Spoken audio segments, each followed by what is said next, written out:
안녕하세요. 문화적 심리학 통일연구소장 심리학자 신민석입니다.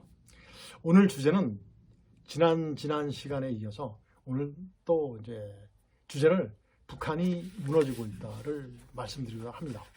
그래서 먼저 이제 북한의 동향을 살펴보면 증거들이 다 나타나고 있어요. 보면 이제 최근에 이제 김정은의 동향을 보면 5월 중순인가 그 공개 행보시에 김정은이 눈 밑에 다크서클이 굉장히 심하게 잡혀 있더라고요. 그리고 아주 굉장히 피곤한 모습들이 보여요. 이런 것들이 감지됐습니다. 또 AI가 분석을 해본 결과 김정은의 체중이 어떻다? 약 140kg 이상, 140kg대 중반에 갈 것이다. AI를 능가할 만한 분석이 있습니까? 지금 현재? 그런 것들이 나왔어요. 그 다음에 이제 작년 말부터 2020년 말부터 김정은이 보면 여기 뻘겋게 났던 막 긁은 자국이 있고 막 그렇죠. 이게 바로 이제 상처난 자국도 있고 막 그래요. 누구한테 맞았겠습니까? 긁어서 그렇겠죠. 가려우니까. 그래서 이거는 이제 우리나라 이제 그 최고의 정보 조직인 어디예요? 정보를 알고 있는 국정원에서 분석을 해봤어요. 국정원이 분석했습니까? 전문가들한테 의뢰를 했겠죠. 국내외 이제 전문가들한테 의뢰를 하니까 그거는 알레르기와 스트레스가 복합적으로 작용한 피부염으로 추정된다라고 얘기를 했습니다. 맞을 겁니다. 우리 건강에 가장 최고의 주범이 뭐죠? 영향을 미치는 가장 중요한 것이 뭐예요? 스트레스입니다. 스트레스예요. 스트레스는 정말 스트레스가 심해지면 어떻게 되죠? 호르몬 체계가 바뀌어요. 호르몬 체계가 바뀌면 어떻게 돼요? 면역 체계에 와야 됩니다. 그러면 이제 알레르기도 올 수 있는 거고 굉장히 심한 경우에 암까지 걸릴 수 있는 거죠. 스트레스가 그렇게 무섭습니다. 그래서 이제 최초에 나타나는 것이 뭐죠? 수면장애겠죠. 수면장애. 여러분들 고민이 있으면 잠이 와요, 안 와요? 안 오죠. 그렇습니다. 수면장애가 옵니다. 그러니까 뭘 먹어야 돼요? 담배 피우거나 아니면 술을 먹어야 되겠죠. 김정은이가 가장 좋아하는 게 뭐래요? 담배는 더닐, 그 다음에 말보로 이런 걸 좋아한대요. 그리고 술은 우리나라 소주 좋아할까요? 막걸리 좋아할까요? 북한에 나는 들쭉술 좋아할까요? 안 먹겠죠. 뭐 양주만 먹는데 양주. 그래서 최근 북한으로 수입되는 이런 것들이 굉장히 미립부이겠죠. 이런 것들이 굉장히 급증하고 있다라는 정보도 있습니다. 그다음에 졸피뎀이라고 하는 불면증 치료제가 있어요. 이것도 굉장히 많이 수집하는 현상들이 나타나고 있고, 그리고 이제 그 불면증 치료제, 즉 수면 장애에 대한 정보 수집하는 것들이 북한 의학계에서 굉장히 많은 것 같아요. 이런 것들이 이제 많이 나타난다고 그러죠. 이것이 바로 이제 최근에 나타나는 김정은의 그 동향이죠. 어떤 정신적인 동향입니다. 그다음에 이제 북한의 정치, 경제적, 사회적 동향을 보면 먼저 이번에 어떻게 됐습니까? 북한이 31일 날, 5월 31일 날 어떻게 됐습니까? 쐈죠. 위성을 발사했습니다. 자기들이 주장하는 위성을 발사했어요. 그런데 어떻게 됐습니까? 2시간 30여 분 만에 정찰 위성 발사가 실패했음을 공식적으로 선언을 했죠. 그 결함을 조사하고 빠른 시간 내에 수정을 해서 2차 발사할 것이라고 이제 예고를 했어요.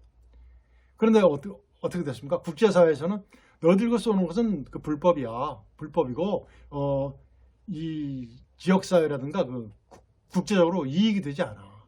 그건 불법이라고 얘기했어요. 그러니까 우리나라도 굉장히 많이 얘기를 했죠. 그러니까 어떻게 돼요? 김여정이 이제 담화를 발표했습니다. 군사정찰 위성 발사는 주권적 권리이다. 누구도 부정하면 안 된다. 그러면서 뭐라고 그랬어요? 머지않아 궤도에 재진입시킬 것이다. 탄도미사일 기술을 어떻게 했습니까? 이제 대미 대결의 장기성 대비해서 포괄적으로 이제 강력하게 주장을 한 거죠. 물론 주장만 한다고 되는 건 아닙니다. 그러면 이제 또 어때요? 이 북한에서 발사하는 위성이라든가 발사체는 전부 다 불법이에요? 불법 아닙니까? 불법으로 규정을 하고 있어요. 어디에서? 유엔 안보리에서. 근데 우리 댓글 보니까 우리나라에서도 그건 굉장히 의구심 갖는 사람들이 굉장히 많더라고요. 왜 그러냐면 그 안에다가 그 핵만 집어넣으면 어떻게, 핵탄두만 집어넣으면 어떻게 되는 거예요? 그게말로 미사일 되는 겁니다. 가공할 미사일이 되는 거예요. 그러니까 불법이다라는 것을 강조하는 거죠. 이런 것들이 그렇고. 그 다음에 이제 중국하고 이제 관계도 그런 것 같아요. 그 밀수출, 그 다음에 미리국한 들어간 사람들을 빨리 돌려보내라. 라는 것이 이제 중국 정부의 주장이고, 러시아에 북한이 이러이러한 것을 수출 좀 해달라 하고 얘기하니까 전부 다 확인해 보니까 유엔 제재예요. 유엔 제재 품목들이에요. 러시아도 찬성했던 그런 내용들입니다. 중국도 찬성했던 그런 내용들이에요. 그러니까 어때요? 조금씩 꺼리는 경향들이 있겠죠. 그러니까 김정은이 어떻습니까? 참 힘들겠죠. 굉장히 힘들 겁니다. 이런 것들. 그 다음에 식량난이 굉장히 부족하대요. 북한의 식량 1년의 부족분이 약 70여만 톤인데 지난 4월 달에도 약 190만 톤 들여왔대요. 그런데 또 부족한 거예요. 하긴 우리 속담에 그런 얘기 있잖아요. 거지는 항상 배고파. 먹어도 배고파. 그 말이 이해가 됩니다. 그렇습니다. 그래서 이제 보니까 5월 되니까 현지 식량 사안이 더 악화돼 있대요. 그리고 이제 곡물 가격이 굉장히 치솟고 있답니다. 물가가. 우리나라의 그 주곡은 뭐죠? 주곡? 쌀이죠. 북한은 쌀이 아닌 것 같아요. 느낌에. 물론 북한도 쌀이겠지만 그 강냉이지 않습니까? 강냉이. 옥수수죠. 사실은 북한은 강냉이라고 그러는데 옥수수가 약 60% 인상됐대요. 쌀이 30%. 이런 것도 추정됐대요. 그래서 이런 것들이 김정은이 정권을 잡은 이래의 최고치로 올라갔다는 거죠. 그리고 아사자도 굉장히 많이 발장을 했다고 그래요. 아사자. 약 3배까지. 배고파 죽는 사람이죠. 굶어 죽는 사람들. 하기야 뭐 5월 초에 왔던 보트피플, 우리 북한 동포들 있지 않습니까? 그분들이 주장하는 얘기도 아사자가 굉장히 많았다라는 얘기도 있었습니다. 그 다음에 민생고로 인한 강력범죄, 작년 동기간에 대비해서 또 3배나 증가했다고 해요. 실제 무슨 뭐 LA 사태라든가 어디 미국의 사태가 일어나면 전부 다 어떻게 돼요? 폭동이 일어나고 전부 다 그 먹는 거 탈취하고 막 그러지 않습니까? 강력범죄가 굉장히 많이 일어나잖아요. 이런 것들이 북한에 어떻다? 북한에 굉장히 3배 정도 급증을 했다고 해요. 그리고 이제 자살자들도 어때요? 약 40%가 일어났다고 합니다. 자살은 왜 하죠? MMPI 검사를 여러분 해보셨을 건데 MMPI 검사에 우울증이 높고 편집증이 높으면 100% 자살을 합니다. 100% 각각이 자살을 해요. 우울증은 뭐죠? 희망이 없을 때 나타나는 증세가 우울증입니다. 그러니까 어때요? 북한의 그 주민들이 최근에 40% 자살률이 증가했다고 그러는데 이게 바로 뭐죠? 북한 사회의 현실을 그대로 반영해 주는 거예요. 북한 김정은은 내 동포들을 우울증 환자로 만드는 거죠. 그래서 어때요? 사회주의에 대한 반역행위다. 자살은 규정하고서 어떻게 방지 대책을 만들려는 그런 긴급 지시를 내리기도 했답니다. 그럼 이제 북한의 이제 발열 환자, 아마 보니까 이제 코비드 환자 같아요. 코로나 환자 같아요. 굉장히 많이 급증을 하고 있다면 굉장히 많이 늘어나고 있대요. 그러다 보니까 이제 평양이라는 곳을 뭐로 보는 거예요. 준 안전지역으로 딱 설정을 해놓고 못 들어오게 하는 거죠. 나가지도 못하게 하고 그러면서 국경 개방을 언제 할 것인가. 그게 이제 발열 환자의 추세에 따라서 달라질 수 있다고 하는 것이 이제 북한 현 사회 심리의 특징들이 나타나는 거예요. 북한에 쭉 널리 퍼져 있는 거죠. 그다음에 어떻게 했습니까? 그 자유아시아 방송 있죠. 자유아시아 방송 굉장히 오래됐는데 거기에서 또 뭐라고 얘기를 했냐면 북한 각 지역에서 식량의 보급되고 배급되는 어떤 식량들이 굉장히 부족하대요. 그래가지고 하루에 2끼도 못 먹는 주민들이 허다하게 많다라는 그런 얘기를 했었습니다. 그래서 이런 재반 요인들을 놓고 이제 분석을 해봤을 때 북한의 사회 심리는 이럴 것이다. 추정이 가능합니다. 언젠가 제가 여러분들께 말씀드린 적도 있는데 거기에서 몇 가지가 더 붙겠죠. 예를 들면 이제 북한의 사회 심리는 리더의 사회 심리를 분석해야 됩니다. 김정은의 심리, 우울증으로 발전됐다고 그러죠. 발전 이미 됐습니다. 그래서 더 이상 정신병으로 발달하지 않았으면 좋겠습니다. 굉장히 위험한 사태가 발생할 수 있죠. 왜 김정은이 우울증을 발달한 이유가 뭘까요? 이번에 위성 실패 있지 않습니까? 위성 발사 실패. 한국과의 기술 차에서 오는 자존감이 굉장히 붕괴됐겠죠. 그 미사일 쏘고 뭐 쏘는데 한국보다 낫다. 그리고 이번에 6번째 위성 쏜 것이다. 이제 주민들한테 이렇게 얘기했지만 어때요? 그 자체가 김정은 우상화에 활용했던 건데 안 되지 않습니까? 이런 것들. 그다음에 이제 핵과 미사일 도발을 계속해도 영향력이 없어요. 한국에. 국제사회 공조체제만 강화시켰습니다. 그러니까 어때요? 그 회의 현상이 나타나겠죠. 그다음에 이제 공포 겁박 심리를 아무리 해도 한국에 안 먹혀. 맞죠? 문재인 정권 같으면 뭐 벌써 이미 북한이 시간 안 두고 다 해결됐겠죠. 그 정말 잘못된 행위였죠, 행위. 그다음에 이제 한미일 대북 공조 체제가 굉장히 강화됐어요. 그리고 국제적인 그 G7에서의 그 북한 제재 이런 것들, 북한, 중국, 러시아 제재 같은 것도 굉장히 활성화되어 있고 어때요? 거기서 한국의 발언권이 어땠습니까? 굉장히 입지가 높아졌죠. 우 대통령이 뭐 정상회담을 그 안에서 굉장히 많이 했지 않습니까? 우리한테 굉장히 상호 협력하고 하는 우리한테 이익되는 그런 회의들이 굉장히 많았었어요. 그런 것이 굉장히 고무적인데 북한 김정은이 봤을 때 어때요? 정말 미치겠죠. 환장하는 거죠. 그다음에 이제 국제적 한국의 위상이 증진됐어요. 그리고 이제 자유민주주의에서는 우리 정부에서는 비정상을 정상화시키지 않습니까? 올바른 나라, 똑바른 나라를 만드는 거예요. 그 자체가 바로 뭐다? 남북 통일의 지름길이에요. 이런 것들이 이제 이루어지고 있잖아요. 그리고 우리 국민들을 사랑하고 있지 않습니까? 사랑하는 모습을 보이잖아요. 국민의 사랑한다는 것은 인권을 그대로 지켜주는 것, 유지시켜주는 것, 인권을 더 강화해주는 것이 바로 이제 사랑하는 거죠. 이런 것들은 대한민국에서는 나타나고 있어요. 김정은이 얼마나 배 아플까요? 자기의 능력이라든가.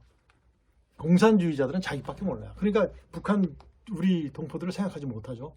사회주의자들은 어때요? 사회주의 정신이 조금이라도 있는 사람들은 자기밖에 몰라요. 이번에 국회에서도 보니까 코인 가지고 장난친 어떤 국회의원 하면 안 될 그런 자가 있었잖아요.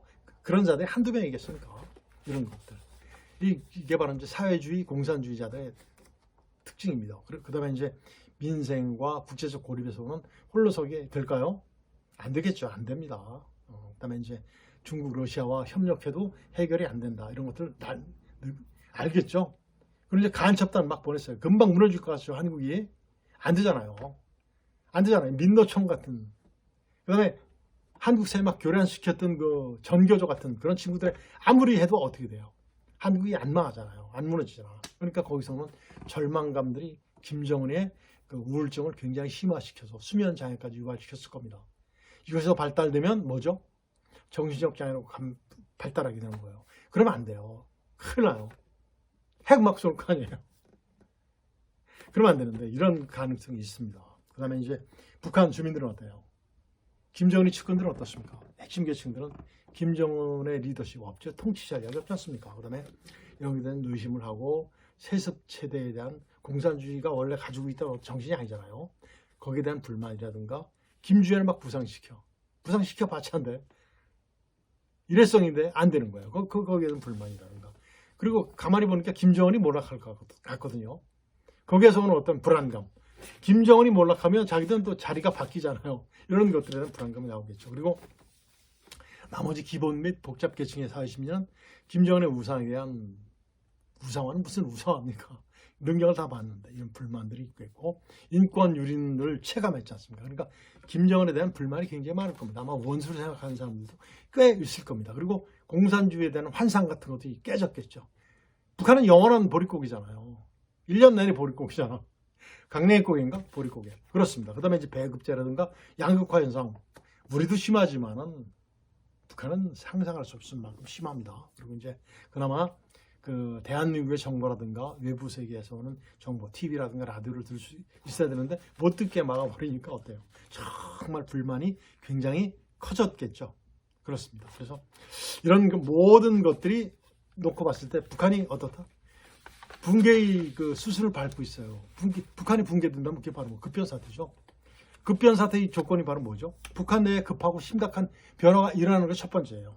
그러나 두 번째가 뭐야? 북한 정권이 그 심각한 상황의 발생을 해결할 수 있는 능력이 없을 때 나타나는 거예요. 이게 이제 두 번째 조건입니다. 북한의 민주적, 점진적 민주주의가 일어날 수 있을까요? 결코 없습니다. 민주주의는 결코, 공산주의는 민주주의가 있을 수가 없어요. 말로만 인민민주주의지 자유민주주의는 없습니다. 그래서 북한이 민주주의가 되려면, 자유민주주의가 되려면 북한 정권 붕괴밖에 없습니다. 이것이 바로 북한 정권 붕괴가 필요 조건이에요. 그리고 이제 북한 붕괴의 촉진 요인들이 아주 최근에 가중화되고 있지 않습니까? 뭐죠? 오랜 기간에 걸친 각종 실정으로 인한 지도부에 대한 불신과 불만이 굉장히 팽배해져 가고 있죠. 그리고 김정은 리더십이 부재하고 있어요. 그리고 어때요? 북한이라는 국가에 대해서 충성심과 애국심이 나오겠습니까? 누구만 나와요? 단간무만 나오겠죠. 그렇습니다. 그 다음에 북한 주민들의 그 의식 변화가 이제 가장 중요한 거예요. 인권의 중요성을 아는 거고 자유의 어떤 상들이 나타나는 거죠. 외부 세계의 정보를 많이 듣다 보니까 이제 욕구 발달 수준이 올라가는 거예요. 3단계까지 올라가게 돼 있는 거죠. 그러면 어떻게 돼요? 자유와 진정한 용기가 나오는 거죠. 안 됩니다. 북한이 이 정도는. 이게 북한 정권의 붕괴예요. 그러니까 북한이 이제 급변 사태가 일어날 가능성이 있는 거죠. 저희가 정보 시간에 말씀드린 6가지입니다. 6가지. 그 이상도 있겠지만 확률이 높은 것. 즉 김정은 축출 등 그 심각한 사태가 발생할 경우가 있죠. 김정은은 뭐예요? 어떤 통치 전략이 없어요. 그 다음에 이제 군부 쿠데타 같은 것도 일어날 수 있죠. 그 다음에 또 뭐 있습니까? 주민들의 봉기. 아까 북한 동향 봤을 때 뭐 막 웬만한데 막 아주 불법 그런 현상들이 나타난다고 그러잖아요. 거기에서 만일에 잔인한 잔혹한 어떤 제재가 가면 그건 하나의 봉변화가 됩니다. 그 다음에 이제 북한 주민들의 대량 탈북 사태 같은 것이 일어나지 말라는 법이 없어요. 보트 피플이 전번 시간에 제가 말씀드렸습니다. 그분들 같은 것인지 전조입니다. 막 일어날 수가 있어요. 6.25 때 6.25 당시에 정봉욱 장군이죠. 그분은 북한의 일개 사단장은 북한에서 사단장하고 있었는데 일개 사단을 전부 다 데리고 이제 한국으로 귀순한 그런 분이에요. 굉장히 많은 좋은 일을 하셨죠. 그 많은 그 군인들을 공산주의 체제에서 전부 다 구해낸 아주 훌륭한 분입니다. 그래서 이런 사태가 일어나지 말라는 법도 없습니다. 그 다음에 이제 천재지변, 진짜 천재지변으로 인한 지금 북한의 그 식량난 천재지변입니다. 코로나 사태 천재지변입니다. 만일에 또 백두산이 분화해버리면 어떻게 됩니까? 백두산이 화산이 다시 폭발해버리면 이런 것들도 천재지변이죠. 그러면 어떻게 되겠습니까? 아주 북한이 붕괴하는 데 아주 일조하는 거 있죠. 주민들의 기아 상태, 그 다음에 국제사회의 제재 강화 이런 것들도 바로 이제 천재지변으로 볼 수가 있습니다. 그 다음에 이제 또 무서운 것이 김정은의 오판이에요. 김정은의 오판. 만일에 김정은이 오판한다면 몇 명만 동조하겠지만 많은 사람들 동조하지 않을 겁니다. 이런 것들이 이제 북한 사회의 급변 사태의 유형으로 볼 수 있는 거죠. 그래서 이렇게 제가 방송에서 말씀드리지만은 저만 알고 있는 것이 아니고 그 다음에 여러분들만 알고 있는 것이 아니고 이걸 누가 알아야 됩니까? 우리 정부 당국자들이 알아야 돼요. 정말 우리 정부에서 정말 지금이 최적기입니다. 최적기. 우리 북한 동포들을 구원해낼 수 있는 최적기가 됩니다. 그래서 정말 실무자들, 대통령을 보좌하고 있는 실무진들이라든가 거기에 종사하는 모든 사람들의 어떤 지혜롭고 애국적인 노력이 정말 요구됩니다. 지금 과거에 답습한 그런 거 하면 안 돼요. 정말 진취적이고 정말 과학적이면서 정말 모르면 전문가한테 부탁하십시오. 전문가 발굴하십시오. 내 정권 유지 차원에서만 하지 말고 지금 보니까 어디에 어느 부서에서는 뭐 자기 자녀들을 전부 다 채용했더라고요. 지방 공무원을 중앙 공무원으로 이런 것들은 없어야 되겠죠. 그래서 빨리 정부에서 정말 우리 정부 당국자들이 이런 걸 빨리 캐치를 해야 됩니다. 북한은 이번에 보십시오. 우리나라 위성 성공했잖아요. 그러니까 어떻게 해요? 금방 우리도 따라잡겠다고 쐈는데 어떻게 됐습니까? 안 됐죠. 기술에 떨어지는 거잖아요. 그러니까 북한은 우리의 모든 언론 보도를 보고 있다. 보고 있다를 확실히 염두에 두십시오. 정부 당국자들은 지금 가장 최적기입니다. 다시 한번 생각을 해주시고 정말 여러분들의 그 애국적인 노력이 정말 필요해요. 그래야지 남북 통일이 되고 문화적, 심리적 충격이 적은 그러한 정말 우리 대한민국의 자유민주주의 통일이 이루어지리라고 생각이 됩니다. 그렇죠. 그날이 오기를 간절히 바라면서 오늘은 여기서 마치도록 하겠습니다. 안녕히 계십시오.